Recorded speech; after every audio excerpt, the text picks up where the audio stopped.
안녕하십니까, 박사호입니다.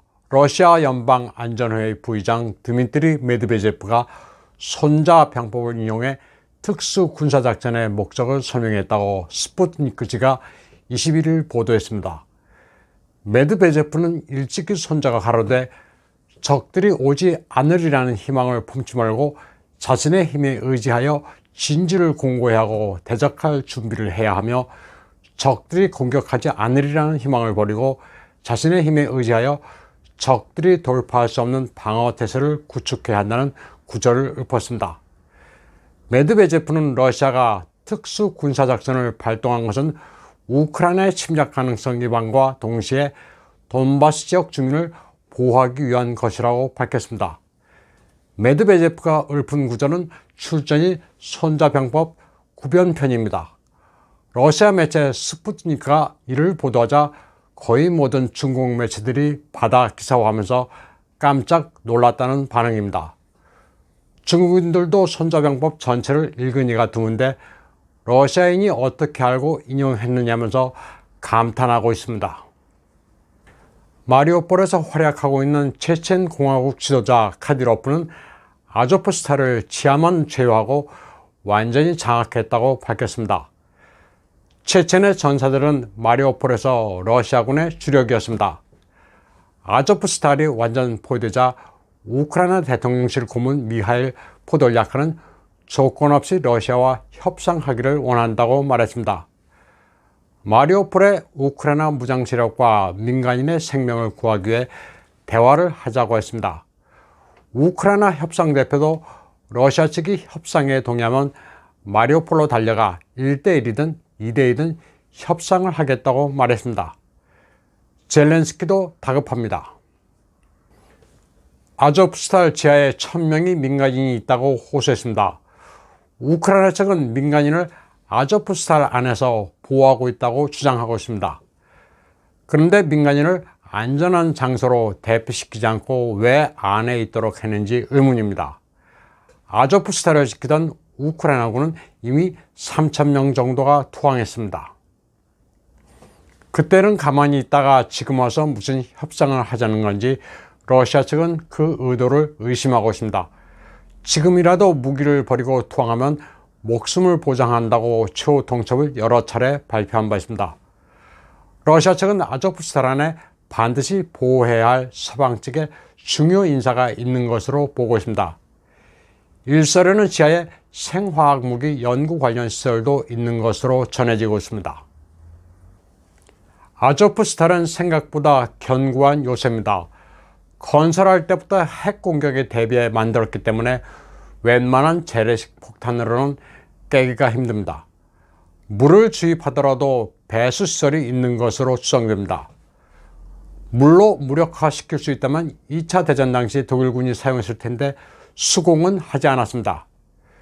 6층으로 이루어져 별의별 시설이 다 있습니다. 생포된 포로 소지품 가운데는 전투를 위한 환각제도 발견됐습니다. 두려움을 잊기 위해 병사들이 하루에 3알을 먹는 것으로 전해졌습니다. 아조프스탈을 무력화시키는 가장 효율적인 방법은 결국 아사시키는 겁니다. 한편 마리오폴에 고립된 우크라이나 36 해병여단의 부사령관 세르기는 절박한 구원 요청을 했습니다. 포위하고 있는 러시아군이 우크라이나군의 10배라 탈출이 불가능하다면서 세계 각국의 지도자들에게 도와달라고 말했습니다. 아조프스탈을 지키고 있는 병사들과 부상병들, 그리고 민간인들이 제3국으로 철수할 수 있게 해달라고 요구했습니다. 이제 시간이 다 됐다면서 앞으로 며칠, 몇 시간이나 견딜 수 있을지 모르겠다고 말했습니다. 우크라이나 해병 부사령관의 이 같은 호소는 그들이 얼마나 궁지에 몰렸는지를 반영하고 있습니다. 제3국으로 철수할 수 없게 되면 러시아군의 투항에 키예프의 약점을 모두 노출시킬 수도 있다는 경고이기도 합니다. 세르게이 쇼이구 러시아 국방장관은 푸틴 대통령에 대한 대면 보고에서 마리오폴은 잠잠하며 질서를 되찾고 있다고 말했습니다. 주민들은 귀가하고 있고 평화로운 일상이 찾아오고 있다고도 했습니다. 아조프스탈에 숨어있는 자들은 봉쇄돼 3, 4일 정도면 작전이 마무리된다고 말했습니다.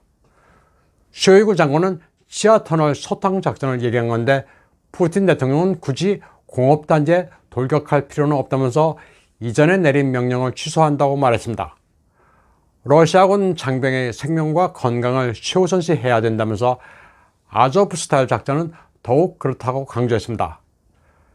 푸틴 대통령은 아조프스탈을 카타콤, 지하 공동묘지라고 부르면서 그곳에 침투해 공업시설물 아래를 포복할 필요조차 없다고 말했습니다.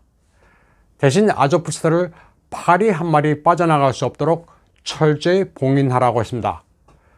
그리고 잔당들에게 무기를 버리고 항복하면 국제법에 따라 생명과 존엄을 보장한다는 점을 알리라고 했습니다.